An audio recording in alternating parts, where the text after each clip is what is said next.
না দেখি, জি বাবা।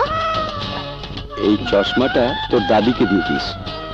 আচ্ছা বাবা, তোমার না আমার জন্য একটা স্কুল ব্যাগ আনার কথা ছিল। আরে তাই তো, আজই নিয়ে আসবো মা। ঠিক আছে। শোনো না। হ্যাঁ ঠিক আছে।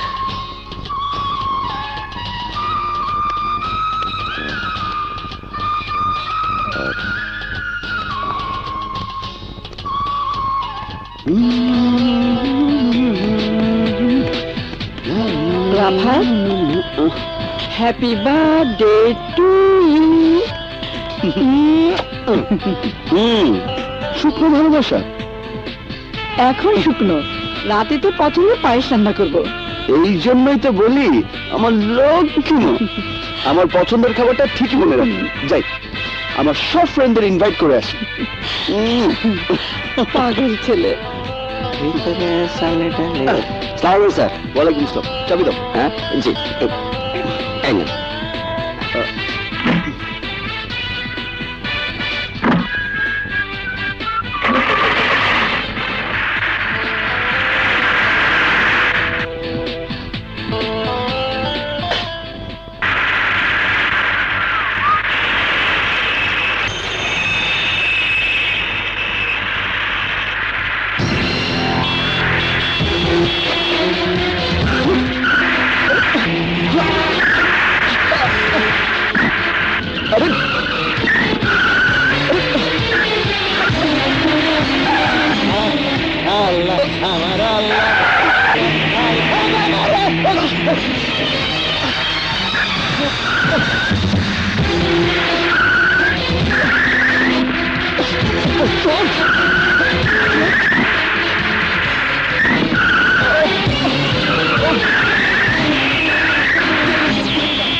মা মা মা আমাকে বাঁচাও মা। মা মা আমাকে তুমি লুকিয়ে রাখো মা। কেন? আমাকে তুমি লুকিয়ে রাখো। কি হয়েছে? মা আমার গাড়ির সাথে অ্যাক্সিডেন্ট করে একটা লোক মারা গেছে। বাবা তুমি তো বিচারক, আমি তো ইচ্ছে করে অ্যাক্সিডেন্ট করিনি, তাহলেও কি আমার শাস্তি হবে? বলো বাবা, বলো না বাবা, চুপ করে থেকো না, বলো। তোর বাবা জজ, তোর শাস্তি হবে কেন? তোর কিচ্ছু হবে না বাবা, তোর কিচ্ছু হবে না। এসো। আসসালামু আলাইকুম স্যার। ওয়ালাইকুম আসসালাম। আপনারা? স্যার এই ব্লু বুকটা আপনার ছেলের গাড়ি থেকে উদ্ধার করা হয়েছে। আপনার ছেলে একটা অ্যাক্সিডেন্ট করে একজন মানুষ মেরে ফেলে পালিয়ে এসেছে। স্যার আপনি আইনের মানুষ, আইন আপনার জানা, তাই আমরা আপনার ছেলেকে গ্রেফতার করে নিয়ে যেতে এসেছি। বাবা আমি তো বলেছি আমি তো ইচ্ছে করে অ্যাক্সিডেন্ট করিনি। এই কথাটা আদালতে বলতে হবে। ওরা ওরা ওরা ওদের দায়িত্ব পালন করতে এসছে, আমি তো বাধা দিতে পারি না।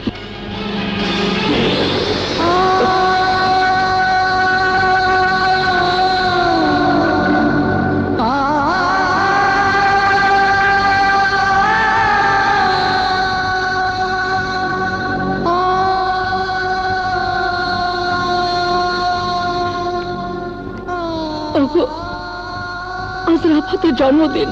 রাফাত আমার হাতে রান্না করা পায়েসে জন্মদিন করতে চেয়েছিল। তুমি পুলিশকে বলো না রাফাতকে পায়েস খাওয়ার একটু সময় দিতে। তোমার পায়েস রান্না করার দুধ অনেক আগেই পুড়ে গেছে শাহানা। এবার এবার এবার শুধু আল্লাহকে বলো তোমার কপালটা যেন পুড়ে না যায়।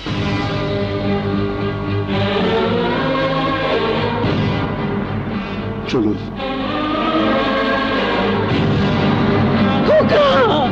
খোকা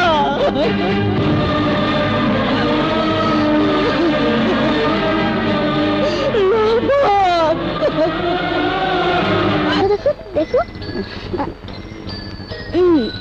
দাদি, তোমার জন্য একটা চমক আছে। কি রে বোন? বাবা তোমার জন্য চশমা এনেছে। তোমার কোরআন শরীফ পড়তে আর সমস্যা হবে না। চশমা আমার লেগে?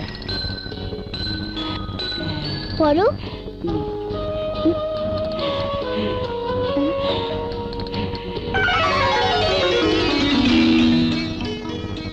আরে বই, সব ফাঁকা দেখতেছি।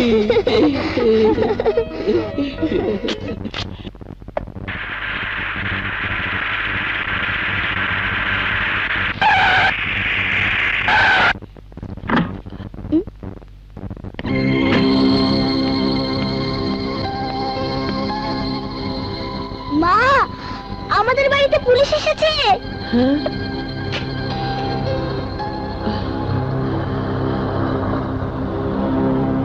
এটা আসাদের বাড়ি?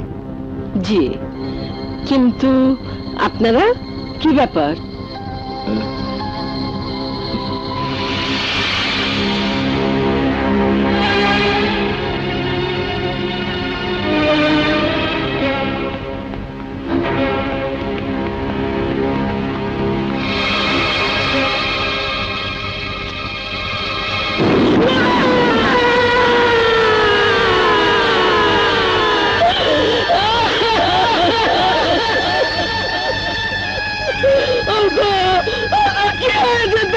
আমার কি হয়েছে?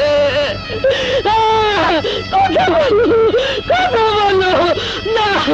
আল্লাহ,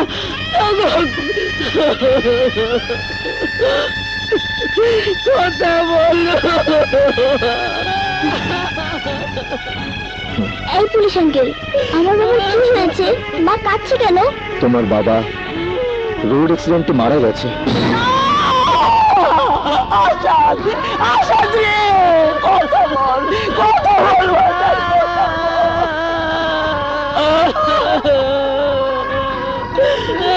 আসাদ রে, তুই কি করলি রে বাবা? তুই কি করলি? আমার তুই কি চশমা এনে দিলি রে বাজার? আমি এই চশমা চোখে দিয়ে তোর বড় মুখ দেখতে চাই না রে বাজার। আপনি কাঁদবেন না। যার গাড়ির সাথে অ্যাক্সিডেন্ট করে আপনার ছেলে মারা গেছে, আমরা তাকে গ্রেফতার করেছি, শাস্তি তার হবেই। আল্লাহ, ও যেমন করে আমার মুখ থেকে আমার পোলারে কাইরা লইছে, তুমি ওর মার মুখ থেকে তুমি কাইরা লও। আল্লাহ, তুমি কাইরা লও। Order, order, order. মহামান্য আদালত, আজ আমি এমন একজন বিচারকের আদালতে হাজির হয়েছি যার কাছে মা, বাবা, সন্তানের উপরে হচ্ছে আইন। সত্যিই তিনি মহান। মহামান্য আদালত, খুনি রাফাত মল্লিক শুধুমাত্র একজন মানুষকে গাড়ি চাপা দিয়ে হত্যা করেনি, সেই সাথে তিনটি জীবনের বেঁচে থাকার আশা, আকাঙ্ক্ষা, স্বপ্নকে হত্যা করেছে। অবজেকশন ইওর অনার, অ্যাক্সিডেন্ট আর খুন বা হত্যা করা এক জিনিস নয়। Objection sustain. দেখুন মহামান্য আদালত, সন্তান হারা বৃদ্ধ মাতাকে দেখুন, যেন একটা পাথরের মূর্তি হয়ে গেছে।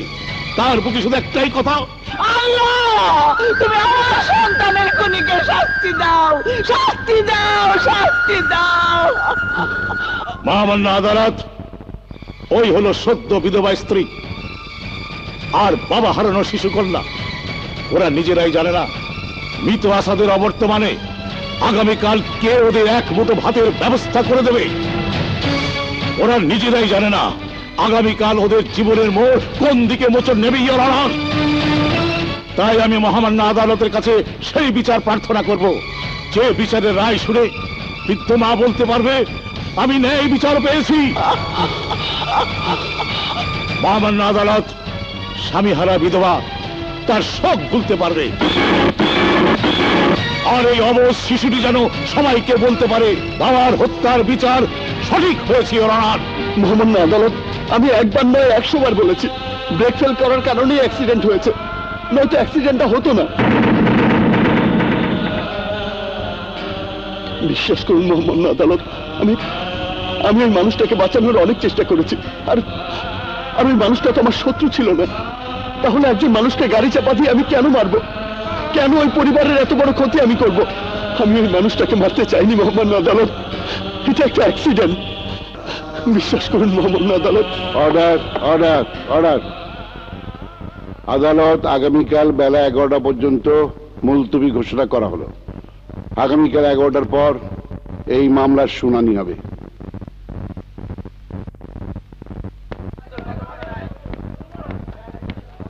এই তো স্যার এসে গেছেন।